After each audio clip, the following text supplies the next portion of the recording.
esqueça, como sempre. Pronto, essa reunião está sendo gravada. Boa noite, Meg. Gente, a Meg tá destruída de tanto trabalhar e tá aqui. Meu Deus. Tati, que bom ver você. A Tati fez bodas esse final de semana, gente. Que delícia. Parabéns, Tati.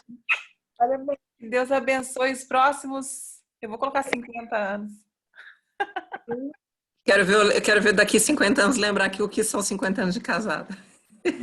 É bom, mas se não tiver memória, é melhor ainda, né? Porque assim não lembra, já passou.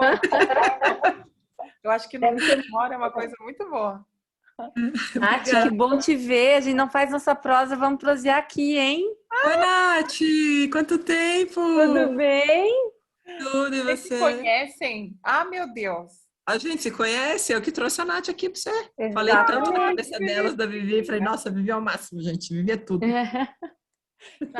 A Tati não vale, né? Que a Tati é paciente. Oh, mas aí eu acho que a recomendação vale mais ainda, hein, Vivi? É, não, eu acho que eu acho que sim.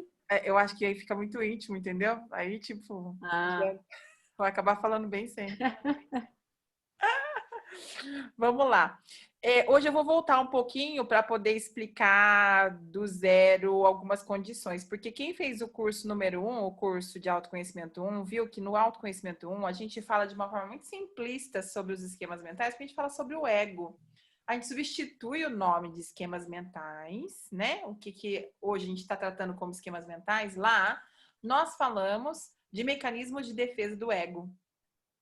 Então, o que acontece? Tem uma grande confusão em entender que a criança, ela nasce pura, né? Ela tem lá os temperamentos dela, que são a natureza biológica dela, que ela vai desenvolver. E o meio não constrói a criança. O meio, ele é a oportunidade de desenvolvimento daquilo que a criança já é. Então, hoje, por exemplo, uma paciente minha estava discutindo comigo que ela tem um temperamento de evitação de danos. E ela falou, eu evito briga desde que eu sou pequena, ela falou para mim. E eu falei para ela, é porque é a tua natureza, né? Você nasceu com essa evitação de danos. Aí ela disse para mim assim, será que eu nasci com evitação de danos? Será que eu nasci evitando essas brigas e confusões que meus pais tinham em casa e por isso eu fugia disso? Ou será que eu me tornei assim porque tinha muita briga e confusão em casa? Ela fez a pergunta. Né? Quem que nasceu primeiro, o ovo ou a galinha? E a realidade, nua e crua, é que ela evitava participar das brigas porque a natureza dela é a evitação de danos. Ela poderia, enquanto os pais estão brigando, estar brincando e fazendo outras coisas. Não necessariamente ela estaria evitando ou tentando calibrar a briga ou tentando harmonizar o ambiente, se não fosse a natureza do temperamento dela harmonizar esse ambiente. Ela poderia estar fazendo uma outra coisa. A criança que normalmente tem um temperamento de persistência, que é aquela que começa e termina, aquelas criancinhas que dá até inveja, né? Que junta os brinquedos, guarda os brinquedos, né? Monta o Lego, fica pacienciosamente construindo aquele Lego imenso, né? Que os pais têm orgulho de mostrar, né? Para os outros, falam, olha, né? Ficou 5 dias construindo Lego. Que lê livros, crianças muito pequenininhas que têm essa disciplina muito forte, né, para fazer as coisas. A natureza delas é que se os pais estiverem brigando, ela não interage com as brigas. Ela simplesmente tá lá fazendo as coisinhas dela, porque, tipo, isso não é problema meu. Ela tem uma representação mais fria no temperamento. E não é que ela não se importa com aquela briga. Aquilo não atinge o campo dela de sustentação. Então, existem naturezas da criança que vão se desenvolver. Então, a primeira coisa que eu quero lembrar para vocês, lá no primeiro curso a gente fala assim, que você nasce puro, bonito, e que por conta das coisas que você vai vivenciando e a forma de interpretar o que você está vivenciando, você vai ter mecanismos de defesa do ego. Esses mecanismos de defesa do ego, eles são os esquemas mentais. Então, eu estou trazendo da teoria de Freud, que é essa teoria do ego superego, de como é que você vai desenvolver isso, para a abordagem da terapia do esquema mental. a gente só vai inverter os nomes. Aqui a gente não chama mecanismo de defesa do ego, a gente chama de esquema mental, tá? Então, como que acontece? Falando um pouco da terapia de esquema mental do zero. É muito importante vocês saberem que toda criança tem necessidades básicas infantis. A gente falou várias vezes sobre as NEPs, as necessidades básicas infantis, e eu sempre reforço. Eu vou dar um exemplo, né? Eu peguei uma paciente para tratar e essa semana ela falou para mim que ela gravou um áudio numa discussão que ela estava tendo com o marido por causa do filho. E esse áudio era desesperador. Sabe quando a pessoa está desesperada, gritando, falando: ele não faz nada para me ajudar. Pelo amor de Deus, que merda, quer viver essa vida. Assim, ela estava esgotada e chorava. Ao mesmo tempo que ela chorava, ela estava com raiva. E aí eu perguntei para ela: o que você gostaria que ele fizesse por você? E ela me respondeu: eu só queria que ele me ajudasse a resolver isso que eu não tenho condição.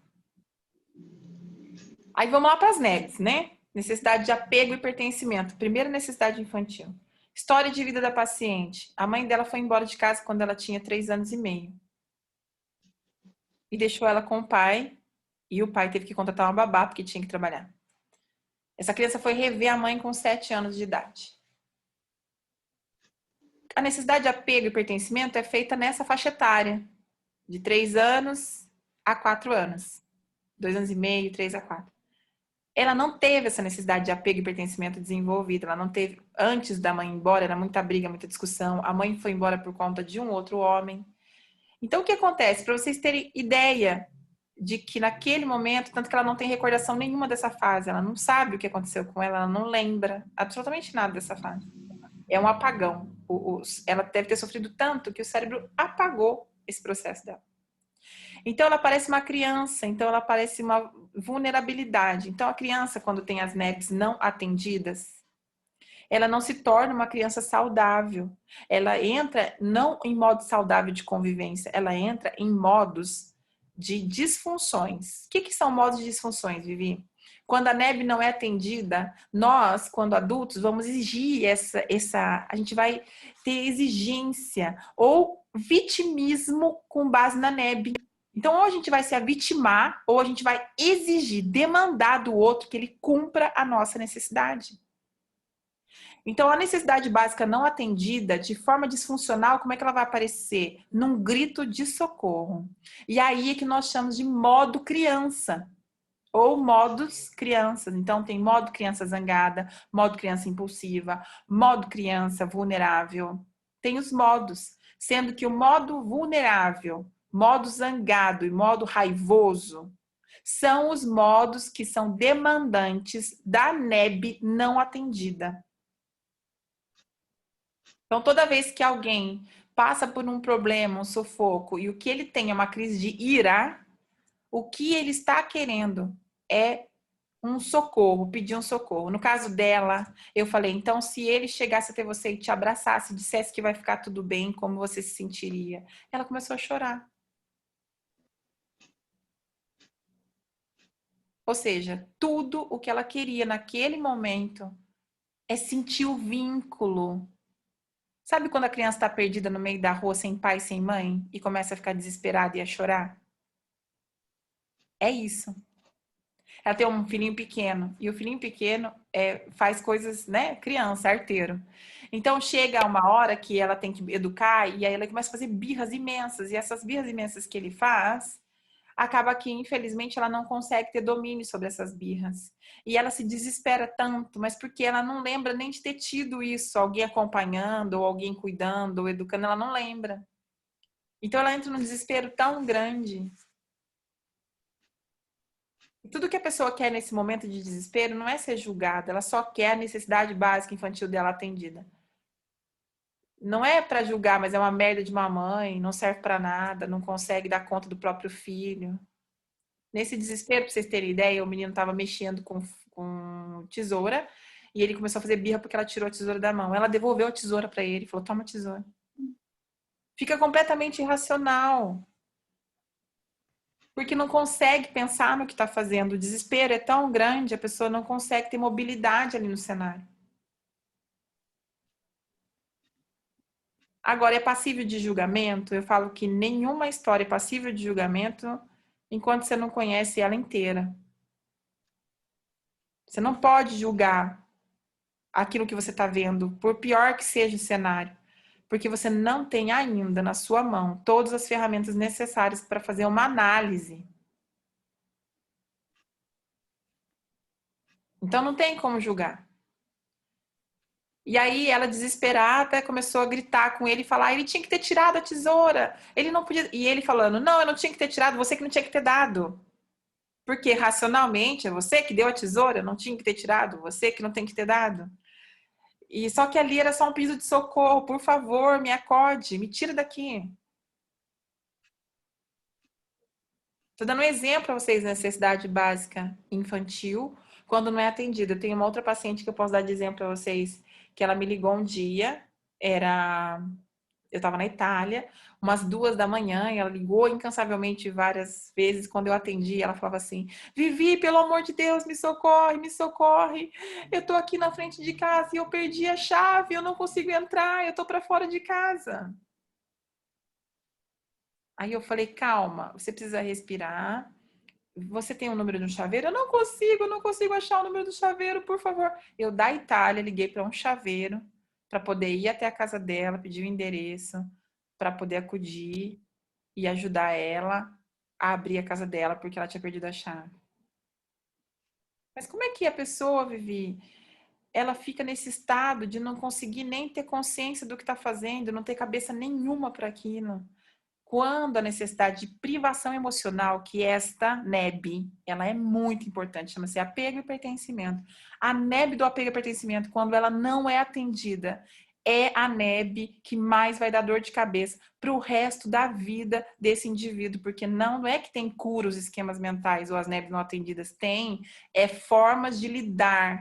A gente ensina o paciente a ser funcional, a não se desesperar mais, a conseguir si próprio acalmar, a gerar a calma dele com ele próprio, a ter conhecimento suficiente que permite ele ter ferramentas para lidar com aquilo, mas não é que isso vai resolver. Então a pessoa fala para mim, eu tenho meus esquemas mentais, mas eu tô curado. Não, filho, esquema mental é esquema mental, não tem cura. Você sempre, a vida toda, vai ter aquilo como botão de acionamento. Isso significa que você tem que estar sempre entendendo com você, o seu conhecimento, quando é que aquilo está sendo ativado. E se tiver ativado, saber que ferramenta se usa para desativar. Aí, o que acontece quando aquele modo está funcionando? No caso dessa paciente, era um modo de criança vulnerável. Ela estava realmente chorando, pedindo socorro. É a criança perdida no meio da rua. O que você faz nesse momento? Você só tira a pessoa da emergência. Você só tira a pessoa daquele cenário. Você vai discutir quem está certo e quem está errado depois que você apagar o incêndio. Naquele momento não é momento de discussão. E o que mais o ser humano faz quando acontece um momento desse? Ele julga. Ele quer discutir quem é que está certo, quem é que está errado, né? Porra, sua burra, na onde você colocou a chave? Você não sabe onde você colocou? Sua anta. E detalhe, a chave estava dentro do carro dela. Mas naquele momento ela não conseguia nem enxergar nada, nada, nada, nada. Então, o que eu quero explicar para vocês é que o modo infantil, o modo criança, ele aparece quando vem uma exigência de uma NEB. Então, quando aparecer, vocês mesmos, vocês já fizeram bico para alguma coisa que alguém fez e vocês ficaram bicudo? A gente faz, né? O pessoal faz uma coisa pra gente fica com raiva, fica bicudo. Né? Entope a cara. Criança zangada. Quem que é a criança zangada? Uma NEB que não foi atendida. E às vezes pode ser uma NEB de autonomia, pode ser uma NEB de limites realistas que não foram atendidos, pode ser uma NEB de autoafirmação, pode ser uma NEB de valor, de aceitação. É daquelas 5 NEBs, uma delas ali tá aparecendo e é o que você tá querendo do outro, reconhecimento.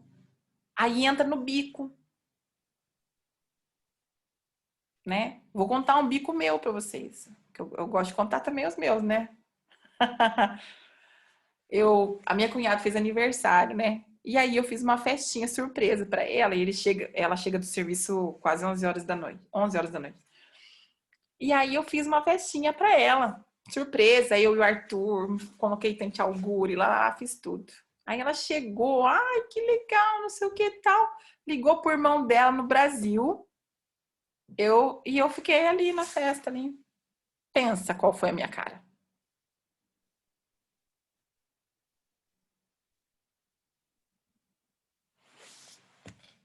Aí meu marido, por que você tá com essa cara? Eu falei, porque eu fiz tudo e eu tô aqui sentada, acordada ainda, que já é muito difícil pra mim.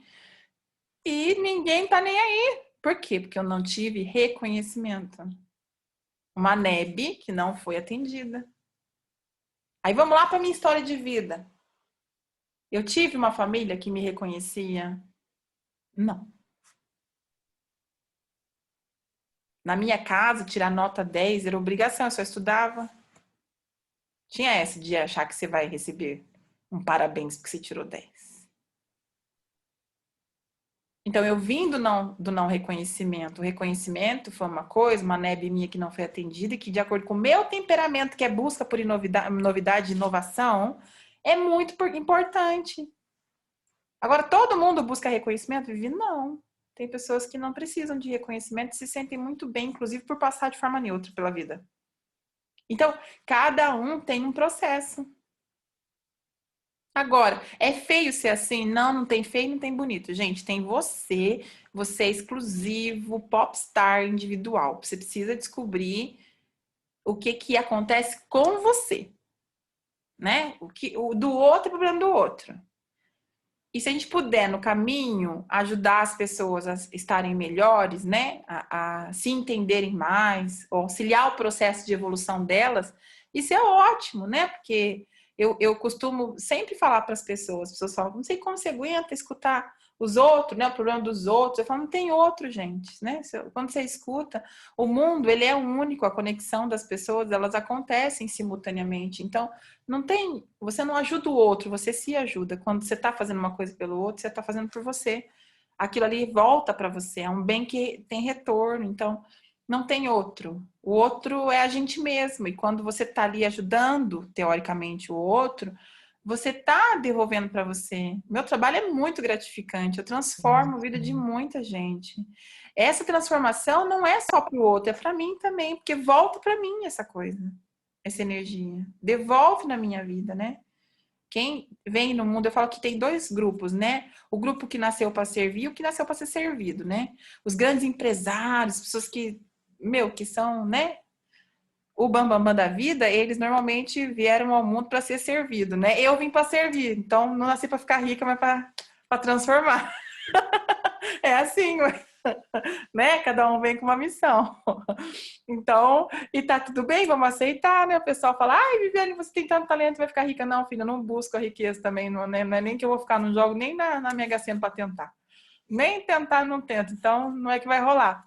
Mas é gratificante que você veja que você conseguiu. Agora, o outro que veio para ser servido e que consegue formar riqueza através disso, que ele consiga servir o mundo com a riqueza dele também. Porque não tem nada demais, né? Não é um problema a pessoa ter essa questão dentro de si, essa vontade de ser rico. Eu tenho pacientes que, são donos de empresas, que são empresários e que têm muito dinheiro, mas são pessoas tão do bem, são pessoas que querem ajudar o outro, transformar a vida do outro, auxiliar o outro. E tem várias formas de se fazer isso, né?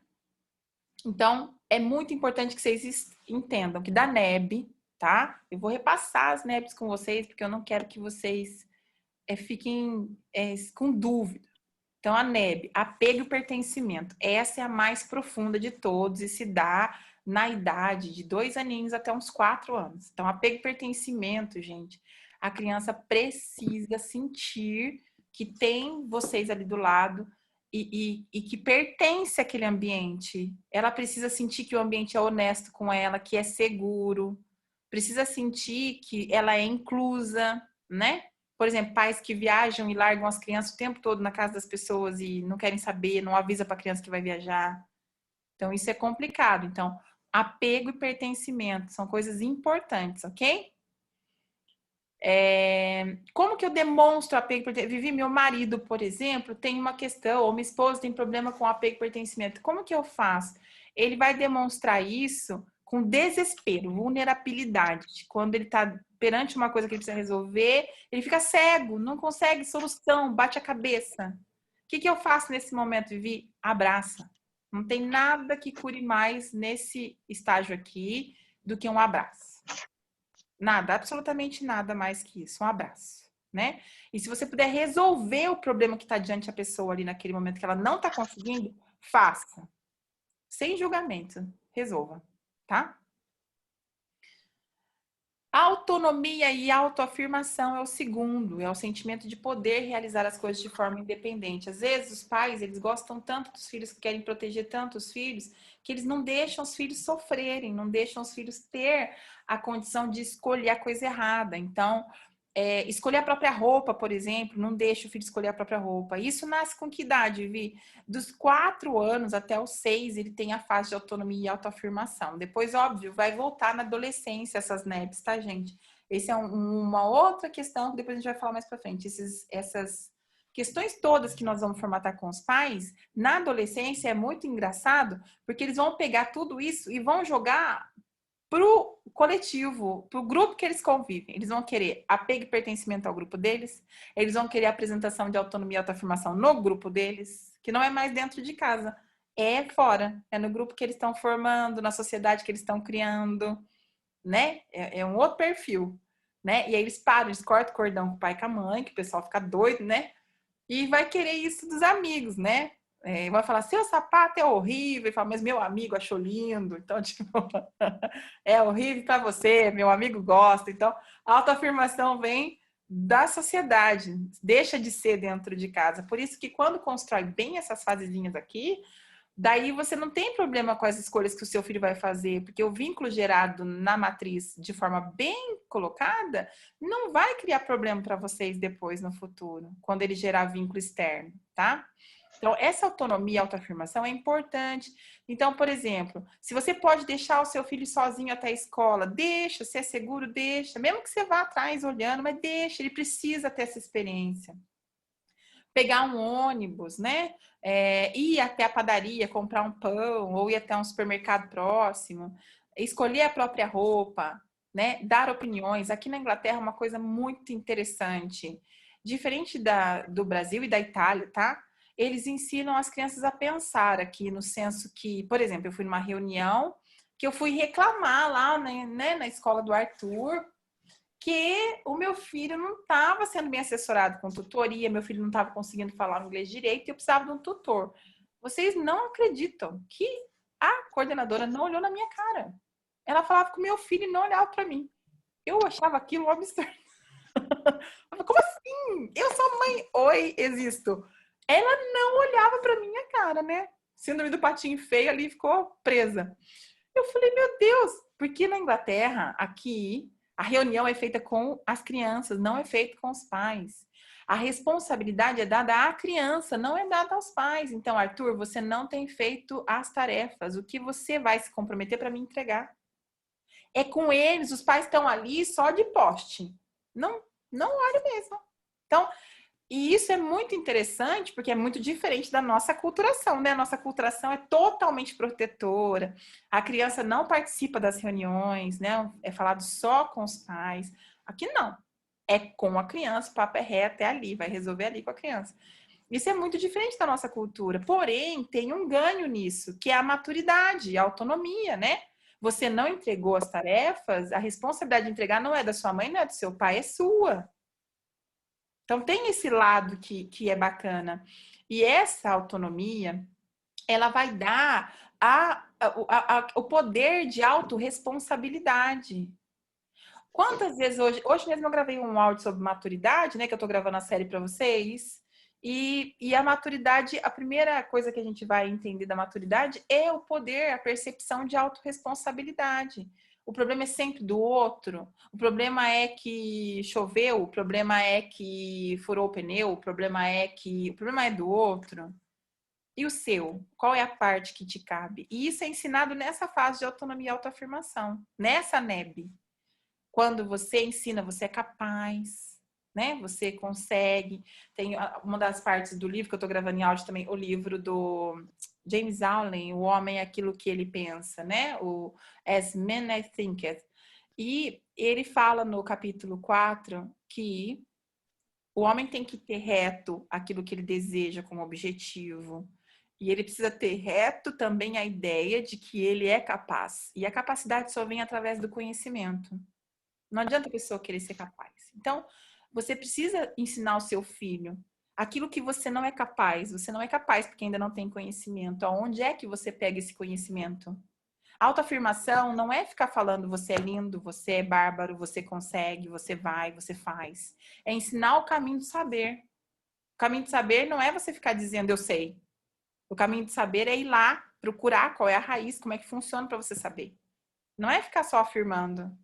Eu sou bom nisso, eu sou bom nisso, eu sou inteligente, eu sou bonita. Não, filho. Você pode até ser bonito, mas se você não pentear o cabelo, você tá com cara de mal lavado. Se você não tomar banho, você tá porco. É isso, porque às vezes fica afirmando, né? Não, eu sou lindo, sou lindo, sou lindo. E a pessoa tá lá horrorosa, mal cuidada, mas afirmando, eu sou linda. Não funciona assim. A autoafirmação é ensinar coerência. Filho, você é capaz de tudo o que você desejar na vida. Você tem uma inteligência fortíssima. Basta você adquirir conhecimento para o que você quer. Vai atrás. Caminho tem, eu tô aqui, eu te apoio, capaz você é. Você tem inteligência, você tem sabedoria, vamos lá. Vamos aprender. Então é ter humildade de aprender. Porque hoje a gente também vive numa sociedade que faz muita apologia a coisas que não são reais, né? Você é lindo, você é maravilhoso, você pode tudo, você é o melhor que nós somos e pronto. E não é assim que funciona. Tem que ensinar como é que chega nessa autoafirmação, né? E dar o máximo de autonomia possível de acordo com o padrão de idade. Óbvio que você não vai deixar uma criança de 4 anos sair na rua sozinha, mas você pode deixar ela pegar o copo d'água.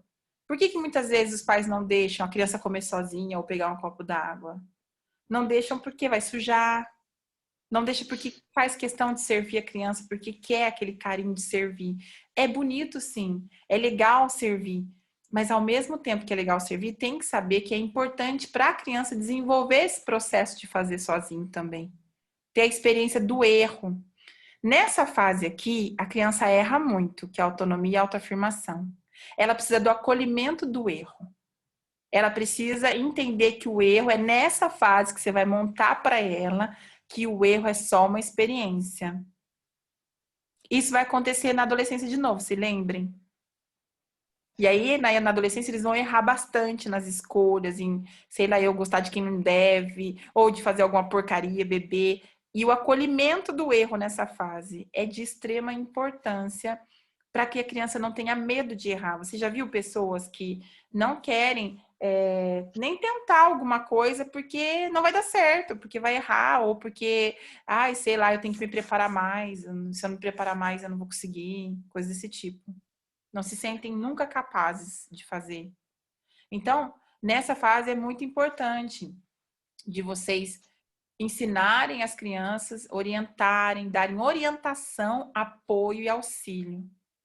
De forma nenhuma entrar com uma crítica severa a algo que foi realizado. É orientação. Orientação não é sermão. Orientação é entender. Peraí, o que que você entendeu do que eu disse? Ah, mãe, eu entendi isso, isso e aquilo. Tá, filho? Não é bem isso. Vamos lá, quero te mostrar na prática. É assim, assim, assim, assim. Contar histórias de erros que vocês cometeram é muito importante, porque a criança ela aprende muito com a história de vida dos pais. Quando eu era pequena, aconteceu isso e aquilo, eu fiz isso e aquilo. E eu errei. Eu tenho uma história que eu contei pro meu filho uma vez, que é uma história que me envergonhava muito. Quando eu tinha... Gente, eu acho que eu tinha 5 anos de idade. Quando eu tinha uns 5 anos de idade...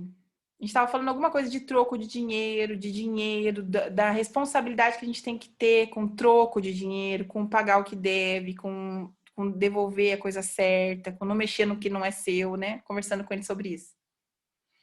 E aí eu falei para ele, quando eu tinha 5 anos de idade, acho que 5 para 6, eu era bem pequenininha, eu roubei da bolsa da minha tia uma nota que era 50 cruzeiros, eu acho. 50, né? Vamos pensar que era R$ 50, mas na época era 50 cruzeiros.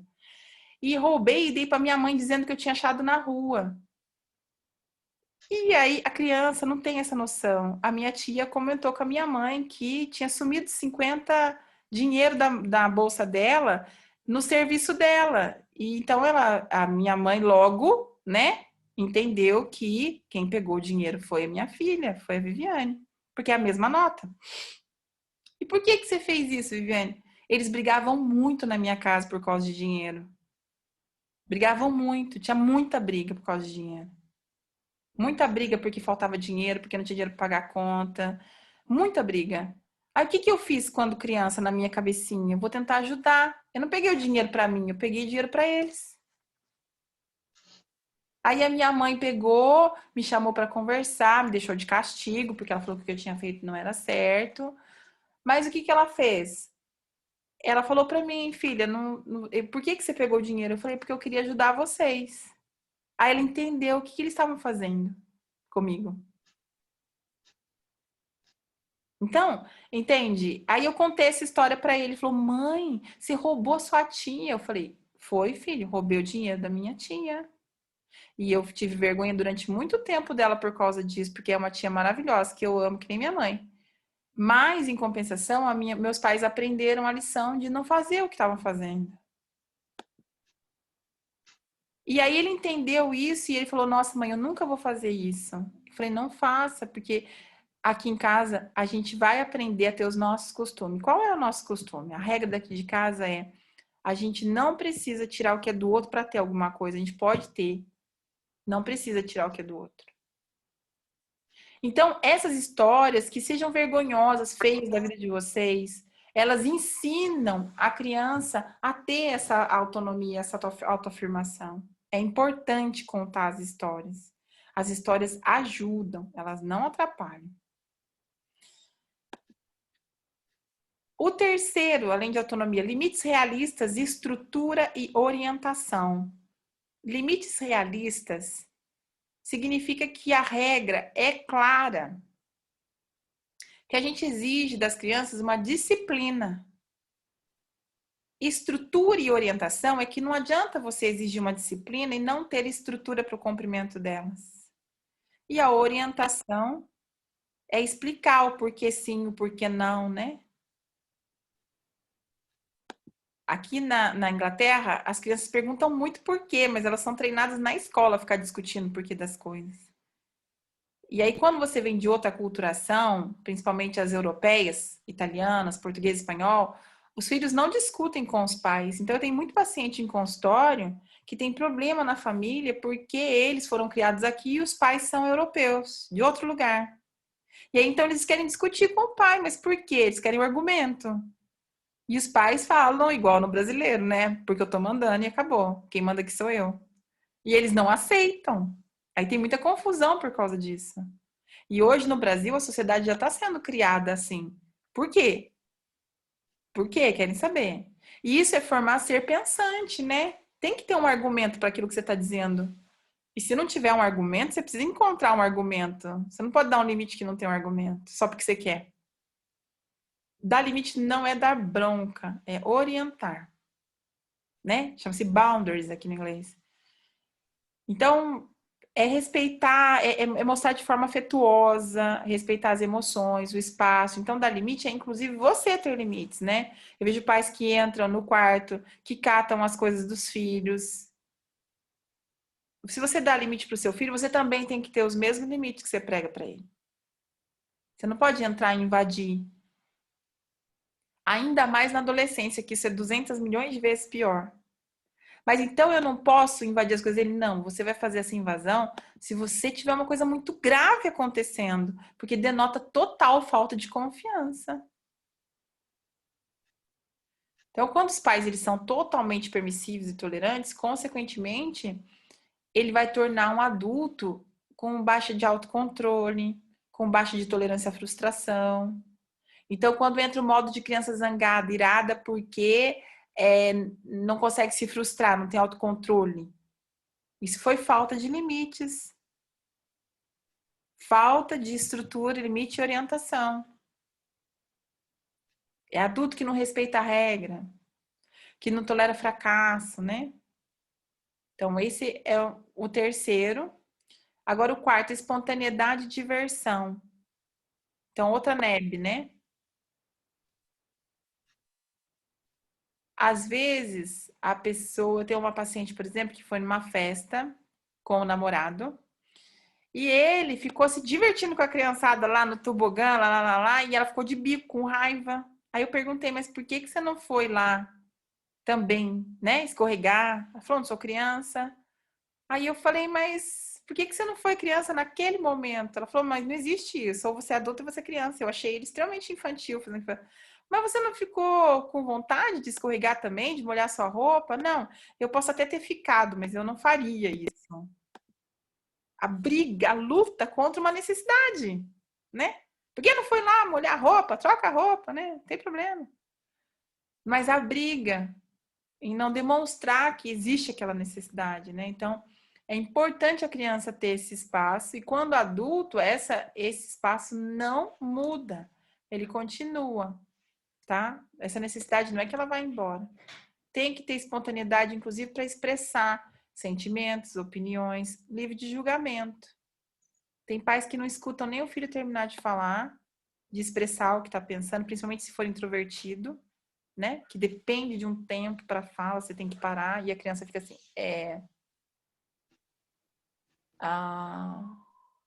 até sair alguma coisa demanda, né? De ficar ali sentado ouvindo. E não tem esse espaço. Aí os pais ficam tentando adivinhar o que a criança está falando. Você quer falar isso? Não, não, não. Aí não consegue concluir, né? Não tem espaço para fala. Então, tem que deixar esse espaço para se expor, para se divertir. Isso é uma NEB que, quando não atendida, pode tornar um adulto que se doa demais ao outro, que faz muito pelo outro e que pode se achar menos importante que as outras pessoas, né? E que não é reconhecido. Valorização, autoestima e reconhecimento é a NEB 5. É a última formatação da NEB, né? Que é quando a criança já está com 7 anos. É a época de que ela precisa se sentir validada nas atitudes e nas emoções. Eu não estou discutindo que... Porque essa NEB aqui, valorização, autoestima e reconhecimento, a gente precisa desde que é pequenininho. Essa fase de 7 anos que a pessoa entende mais, ela é mais crítica.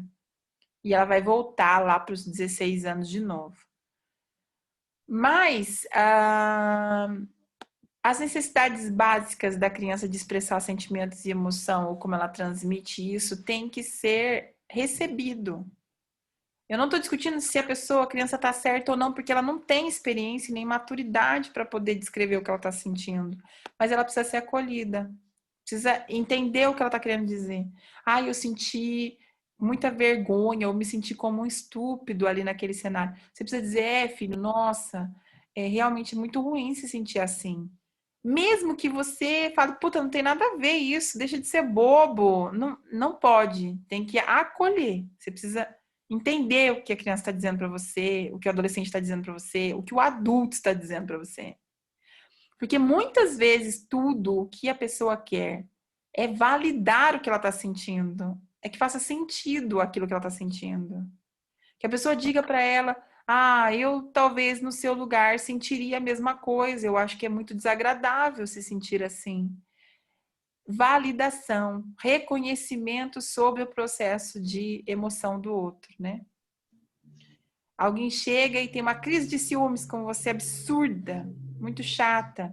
Para você não faz sentido nenhum, você está fazendo tudo certo, você não fez nada de errado. Só que para o outro, na cabeça dele, dentro daquilo que ele está sentindo, faz sentido ele ter ciúmes de você. E aí, Vivi, o que que você faz? Você acolhe, fala, ah, realmente, eu acho que é desagradável sentir isso, e talvez no seu lugar eu poderia estar sentindo a mesma coisa. Mas eu não tive essa intenção. Você corrige a rota, mas não deixa de acolher qual é a emoção do outro, entende? Tem que acolher. E às vezes tudo que o ser humano precisa é esse acolhimento, tá?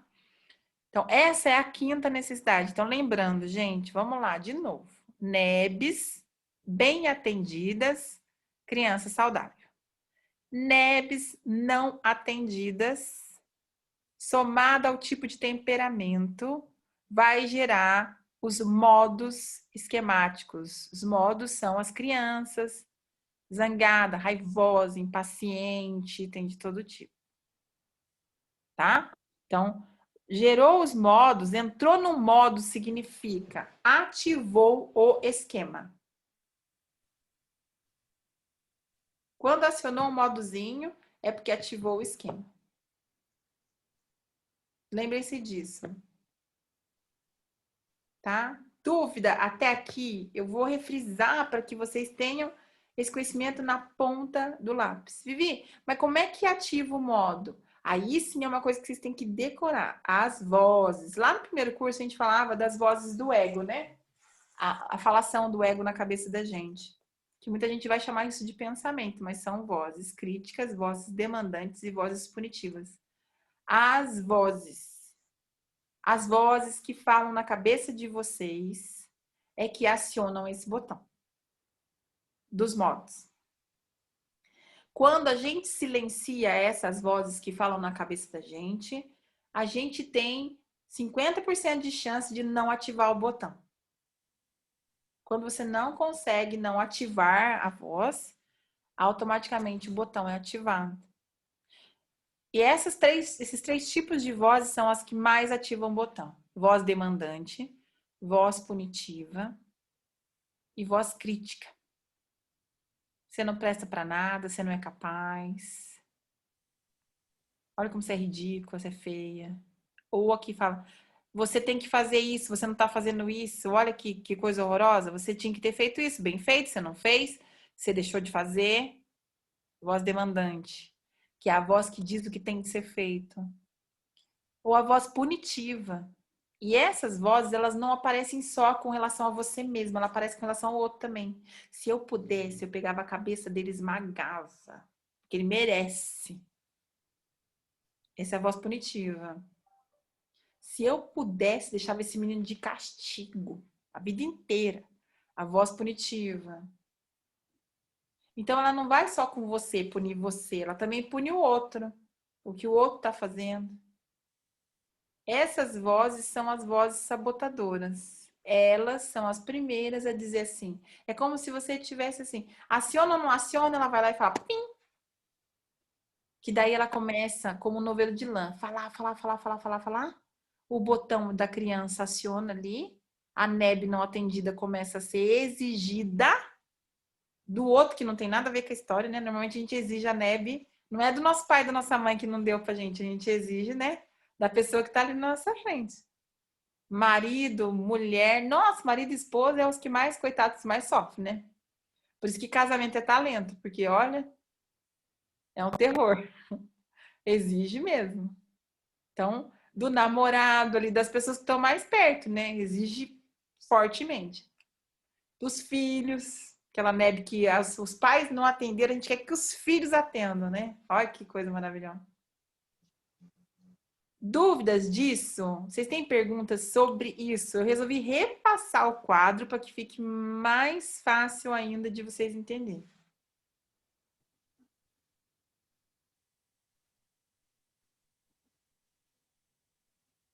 Agora, a gente precisa aprender quando aflora tudo isso, né?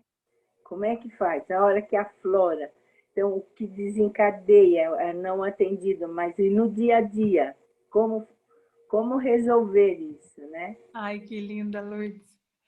Quando o botãozinho do modo aciona, o modo mais saudável de demonstrar é a vulnerabilidade, no senso de ser um adulto saudável para falar das suas necessidades. Então, quando você percebe que é uma NEB sua e você tem consciência disso, você precisa dizer. Por exemplo, eu fiquei bicuda, mas eu peguei e falei: olha, vocês sabem que eu faço com carinho, mas eu quero que vocês entendam e reconheçam. Eu não gostaria de ficar nunca mais sentada na mesa sem vocês me darem atenção nenhuma por algo que eu fiz por vocês. Então, é verbalizar que é uma NEB sua, mas que o outro tá te atacando. É falar na cara dura mesmo ali, entendeu?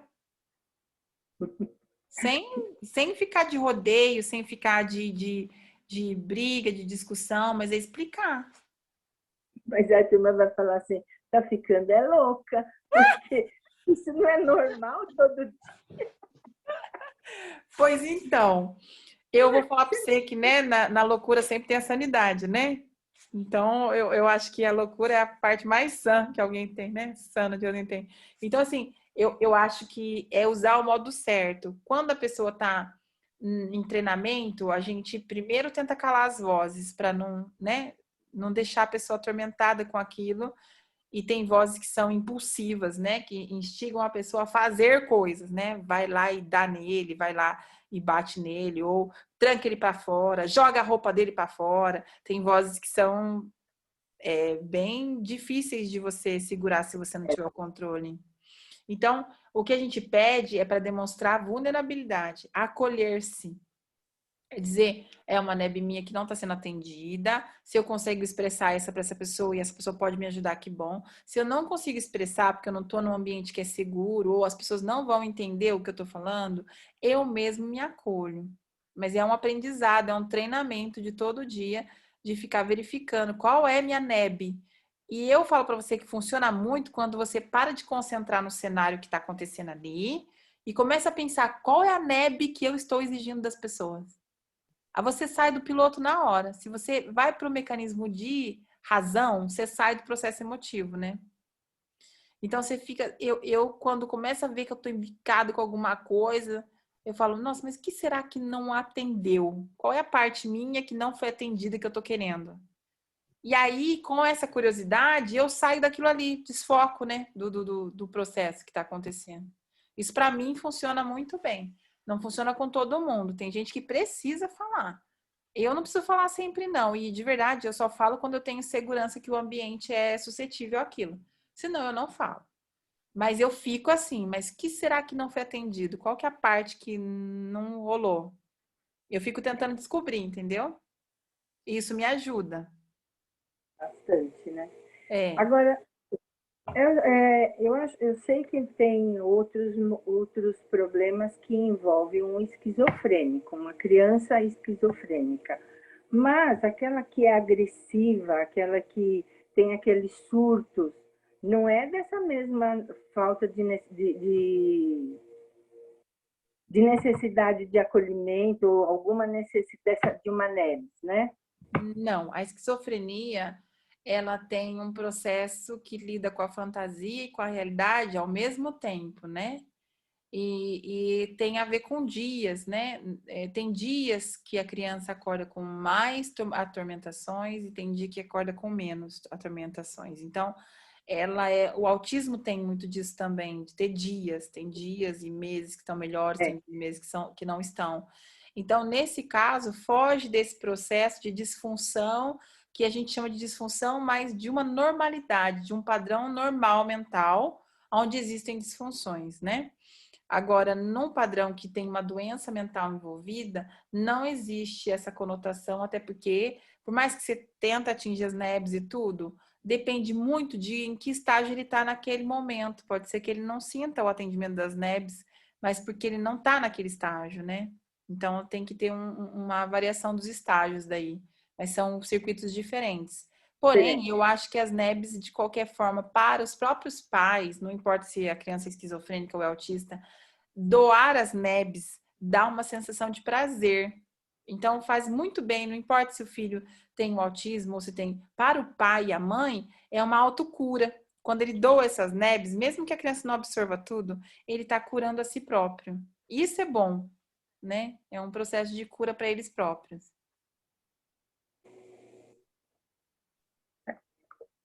Obrigada, Lourdes. Obrigada eu. Imagina. Vocês têm mais dúvidas? Tem alguma pergunta? Vivi, eu tenho uma pergunta. Eu não consegui ouvir todo o áudio da maturidade, mas reconhecer as NEBs e aprender a lidar com tudo isso é o processo de maturidade, é isso? Faz parte? É isso. Uhum. Tá. Sim. Eu não penso que exista a condição de você ser maduro se você não tem um conhecimento sobre você. As pessoas falam muito de maturidade emocional, de inteligência emocional, mas isso não tem a ver só com a neurobiologia do sistema, porque se fosse assim, todo neurocientista era extremamente maduro, e eu conheci alguns que não eram absolutamente em nada maduros. Então, não tem a ver, não importa o quanto a pessoa estudou, não é isso. O conhecimento da maturidade e dos setores também, né? Que eu falo sempre dos setores da vida, né? Às vezes você tem muita maturidade em relacionamento com o marido, mas não tem nenhuma com o filho. Você tem maturidade no trabalho, mas não tem nenhuma maturidade nos cuidados pessoais com você, né? Então, essa questão de maturidade também tem a ver com cada setor da sua vida, né? E as NEBs, elas fazem muita parte disso, porque quando a gente entende as NEBs, a gente entende, inclusive, por que em alguns setores você tem mais maturidade e outros setores você não tem tanta maturidade. Que existem setores seus que não foram compensados, né? Que não foram bem tratados. Então, até nisso as coisas se fecham. Então, você já acabou com meus áudios aqui. Então, agora que você acabou com os áudios, já não tem mais surpresa, porque no final era para falar das neves. Viu? Não, eu não. Meu Deus, Eu como você é não inteligente. vi. Você destruiu meus áudios, acabou com os áudios. Gente, o áudio final era esse, tá gravado já. Adoro, Nath. Mas eu vou te falar por que eu pensei nisso, que na hora que você trouxe os exemplos, e aí, claro que é uma coisa minha, você trouxe o exemplo, né, da moça da chave, da moça da tesoura com a criança, eu fico pensando, falei, meu Deus, mas como que pode ter um comportamento assim, sabe, julgando mesmo, assim, completamente fora do que você colocou, do jeito que você falou, né, de não julgar uma história porque você não sabe aquilo. Então, assim, eu realmente julguei e falei, gente, mas quanto... Eu pensei, né, imaturidade parece, né, mas claro que não, que é realmente o não saber lidar com uma necessidade não Uma atendida e necessidade levar básica. isso... Quando a gente desconhece, a gente julga, porque não sabe o que está se passando. Mas eu falo para você que os adultos que parecem mais imaturos são os que não tiveram o apego e o pertencimento. A primeira necessidade lá, que chama-se esquema de privação emocional, atendida. Esses daí, eles apresentam perfis de mais imaturidade e vulnerabilidade, são crianças grandes, às vezes se avitimam, são vítimas, entendeu? Mas normalmente estão ligados à privação emocional, ao que não foi dado a eles quando pequeno, E como é né? que você conta para alguém isso? Assim, eu pensando, né? Então, vai agora de pessoas do convívio, que você levar uma pessoa a olhar para isso. Como que é essa dinâmica? Contando história. Você Uhum. observa uma situação e você fala, nossa, você sabe que uma vez aconteceu, eu estava vendo um curso, aí a pessoa contou uma história assim, assim, assim. Você conta história. Vocês, por exemplo, aprendem muito porque eu conto exemplo para vocês. Então, contar histórias, o ser humano aprende muito com histórias, né? É bem interessante essa parte. Eu tenho a historinha da árvore generosa. Eu sempre coloco nos grupos árvore Eu generosa. acho que a gente, quando eu fiz o autoconhecimento, a gente teve Teve da árvore história. generosa. Eu vou colocar nesse grupo. Teve. Árvore generosa é uma historinha de uma árvore que é baseada num teste chamado teste de Roberts. E esse teste de Roberts, o que que ele é? Interpretação.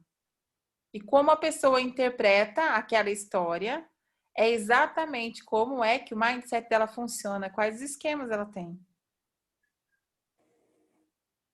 Então, tem pessoas que escutam a história da árvore e falam: Meu Deus, ela deu tudo e ele não reconheceu. Quando a pessoa fala isso, meu Deus, ela deu tudo e ele não reconheceu. Coitado dessa árvore, já dá para entender, tá faltando apego e pertencimento, né? Reconhecimento. Então, dá para perceber as necessidades pelo tom da fala, né? A outra que fala assim: Ah, que árvore burra. Nossa, que idiota, largou tudo e aí, ó, tá vendo? Então ainda tomou um pé na bunda. Aí dá pra ver desconfiança e abuso. Dá pra perceber que o NEB dessa pessoa tá muito ligado a limites realistas, a regras, né? Que vem padrão inflexível, postura punitiva. Tem mais que levar um pé na bunda mesmo, postura punitiva. Então, Dá para você ler a história, o teste de Roberts, ele ensina muito, né? O teste de Roberts é feito na universidade assim. A gente tem vários slides e mostra para a pessoa e ela conta que história que ela tá vendo ali naquele slide. É uma figura e ela conta o que que ela vê. Ele é usado para psicologia forense, é a psicologia que lida com crimes. Então, é utilizado para isso, mas é muito utilizado também para saber dos mindsets, como é que a pessoa lê a história, né? Como é que ela vê aquilo. Então, essa Legal. questão de nebs e interpretação está enraizada na lente que a pessoa usa o tempo todo para ver o mundo. Conte histórias, né? Que assim você contando histórias, você dá a condição do outro dizer para você o que interpretou da sua história. Ali você já conseguiu ajudar. Com pequenos exemplos. Ouvi uma outra coisa que eu queria comentar. Você falou, né, de como do que o meio entrega, de como a pessoa vê que é dela, né? E aí eu não sei se você teve a chance de assistir um documentário que está na Netflix, mas é que de 3 irmãos gêmeos que foram adotados por famílias distintas e eles cresceram em famílias. Nossa, Vivi, é muito bom. Tem que ver Eu qual achei que é. muito bacana. Tem que ver Eu se não coloca lembro o nome, aqui. mas eu te mando o nome. Me manda que eu quero ver. E aí eles foram adotados por famílias distintas e quando eles se encontraram aos 19 anos, eles tinham um comportamento extremamente similar. E aí, assim, de A como que isso biológica, podia né? acontecer.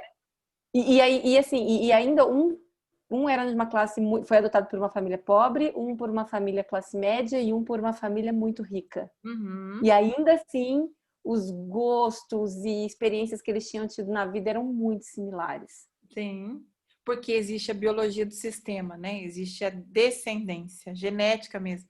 Por isso que as pessoas que adotam filhos, elas tomam um imenso cuidado, porque o que acontece? Não existe essa de que você está adotando só porque você criou ele, ele vai ser igual à sua família. Ele tem a genética da família de proveniência biológica. Ele pode ser treinado para ter, mas se ele é de uma família que tem sociopatia, por exemplo, ele vai vir com a sociopatia. Não é que você consegue tirar aquilo. Aquilo é genética. Você pode, a partir de treinamentos, gerar condições dele ser mais saudável, mas a probabilidade dele te dar um problema é grande porque existe uma genética disso ali, né? Não tem como fugir disso, né?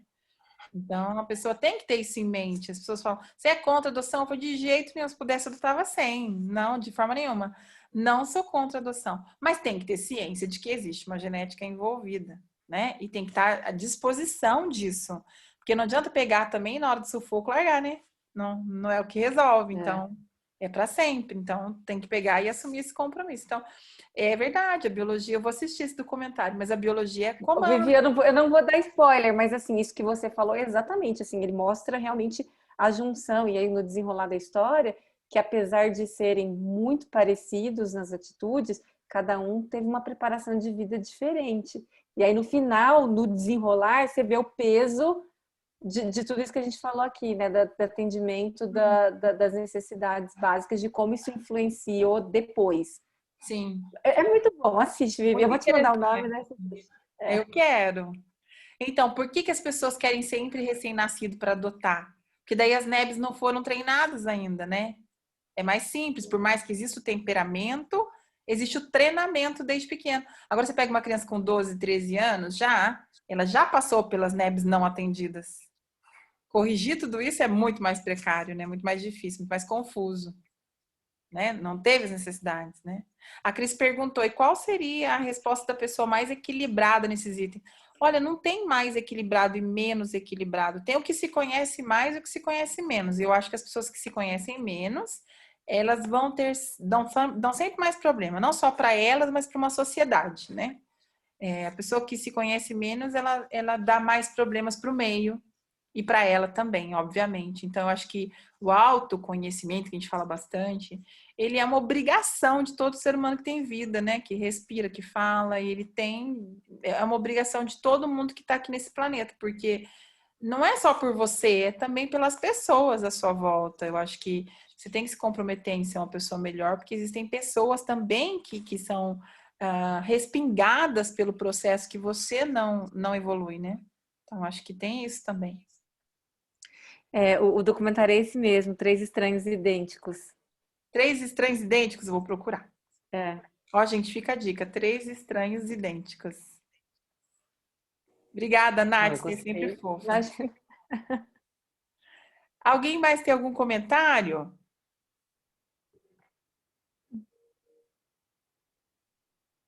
Alguém quer falar alguma coisa que sentiu, que viu, que ouviu? Tati, tem algum comentário? Não?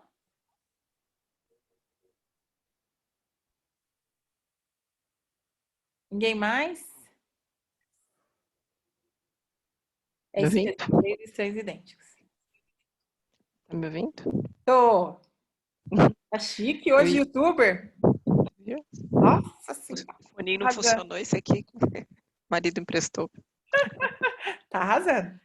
Obrigada. Quando a gente, eu ia perguntar, quando a gente tenta avaliar os esquemas dos outros, eu tô num esquema ativo meu? Não, Não. não. Isso são mais questões de análise mesmo, de observação, né? Você está num esquema ativo quando você está analisando o esquema do outro, isso te dá emoções. Sim, é que eu penso como o outro como reflexo, quando eu fico avaliando, ou não julgando, mas avaliando um contexto, se eu estou espelhando isso, para não Não, misturar. porque no caso do espelho, ele é muito emotivo. Daí eu acho que não entra essa parte racional, você não vai nem ter condição de gerar essa informação dentro de você.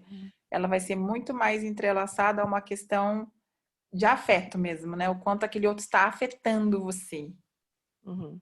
Não, você não vai conseguir ter essa percepção. Agora, quando você está olhando com o olho de análise de qual é o esquema que essa pessoa está passando nesse momento, daí eu acho que tem muito mais a ver com o conhecimento mesmo, querer conhecer o outro, ou querer, inclusive, identificar o outro no que ele está passando ali, né? Uhum. Estar curioso do outro É, e querer é, acolher o outro.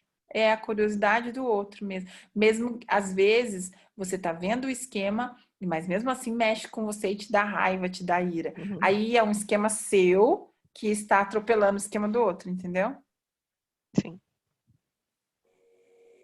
É isso. obrigada. De Obrigada. nada, amor. Odete, Nossa, eu sempre digo que acho que o meu emocional ficou lá na primeira infância. por Nossa, quê? eu evito. Ah, não sei, não sei. Bom, eu era mais velha, de 3 filhos, assim, seguidinhos, né? Então, e na minha época, assim, também, acho que meus pais não tinham muito isso de. Então, a gente ia vivendo, assim, crescendo. Eu Salve-se lembro, quem assim, puder. de. Hã? Salve-se quem Oi? puder. Sim, é. E claro que os mais novos iam tendo mais atenção justamente pela necessidade mesmo, né? E eu lembro que eu ia assim, tentando eu mesmo resolver meus. E até agora, eu resolvo tudo. Agora, na a parte emocional, eu já não entro em atrito, não entro em nada, porque eu sei que aquilo me abala assim profundamente. Então, eu sempre brinco que eu fiquei lá na infância mesmo. Então, aí chama-se estilo de Complicado. enfrentamento. O estilo de Complicado. enfrentamento que você tem chama-se evitação. Isso eu vou ensinar vocês, que a gente enfrenta os esquemas de 3 formas diferentes. A gente pode evitar, a gente pode hipercompensar, a gente pode gerar um esquema de hipercompensação. Evitação seria você fazer o que você faz, se esquivar, não querer ter contato com as emoções, porque assim você evita de gerar problemas maiores. Uhum. Hipercompensação é quando a pessoa faz de super-herói.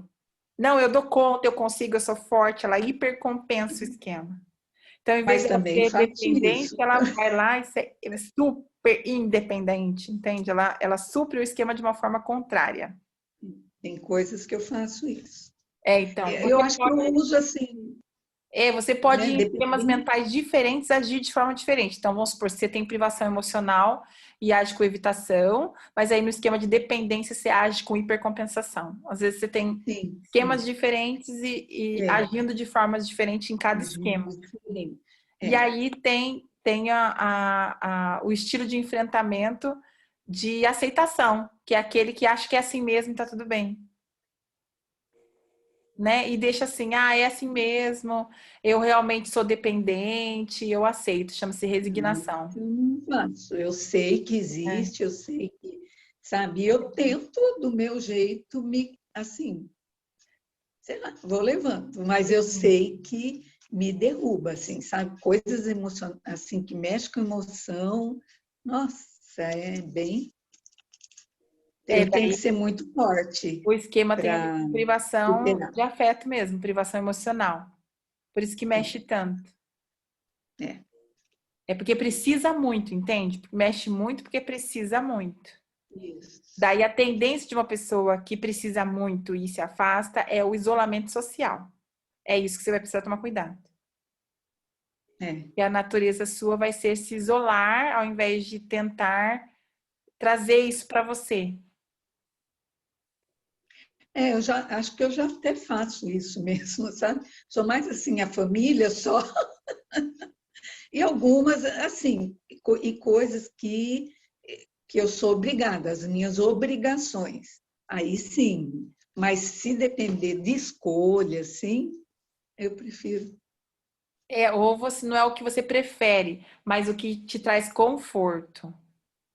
É, é, Conforto não é evolução. é São coisas diferentes, verdade. entendeu? Mas é complicado. Eu Mas entendo, eu mas sempre vou levando assim, sabe? No meu. vamos enfrentar, vamos lá, vamos começar a conviver mais com as pessoas. Eu vou ter uma missão para vocês essa semana. E essa semana eu vou querer que vocês não julguem. A tarefa dessa semana é não julgar, tentar entender e observar. Quando você tiver um cenário na sua frente que você tem certeza que a pessoa é o vilão, você vai perguntar. Vai querer entender. Então, a tarefa dessa semana é não julgar, observar mais, querer entender, ser curioso.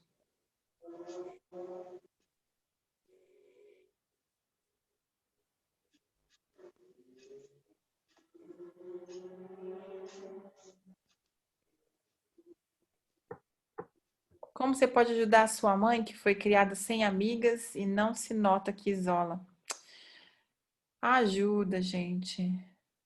Das leis da ajuda de Bert Helling, ele falava isso, né? Que uma das regras é que a gente só pode ajudar quem pede ajuda. A gente não pode ajudar quem não pede ajuda.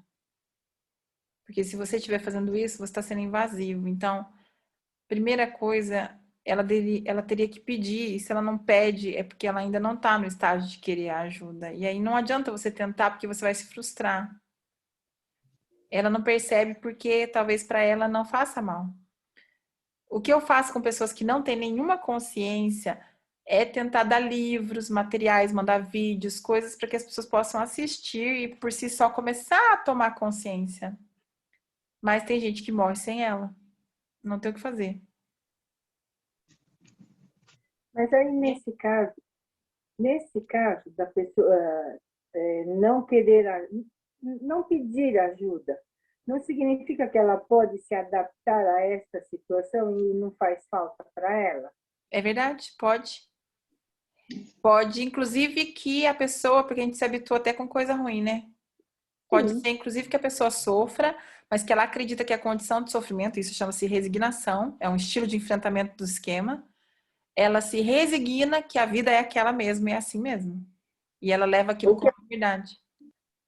ou que ela ofereça isso de uma forma religiosa para alguma coisa para melhorar, e assim ela vive mais resignada e vive em paz com essa carência, com essa necessidade. Viver em paz com os esquemas mentais é difícil. mas a não paz daquela pessoa, porque quando a pessoa tem os esquemas mentais bem resolvidos, ela tem serenidade. Quando ela não tem essa paz. Ela não consegue chegar nessa paz. Por mais que ela faça as orações dela e tudo, ela não consegue ter esse equilíbrio, né? Essa ponte de equilíbrio. Porém, a pessoa se acostuma até com o inferno. Ela acha que aquilo ali, quando a pessoa é resignada, ela acha que aquilo é a vida.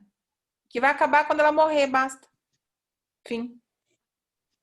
É aquilo ali. Entende? E por mais que você tente provar para ela que não, tem outros jeitos de enfrentar, tem outras formas de se viver, ela vai dizer para você, não, eu tô velha, deixa isso para lá, tá bom assim. Porque ela é resignada. Ela vai continuar com os esquemas achando que é assim mesmo que vive a vida. Entendeu? Daí é o estilo de enfrentamento. Combinado? A gente se vê semana que vem? Com certeza. Então tá Com bom. certeza. Um beijo grandão para vocês, viu? Fiquem com Deus.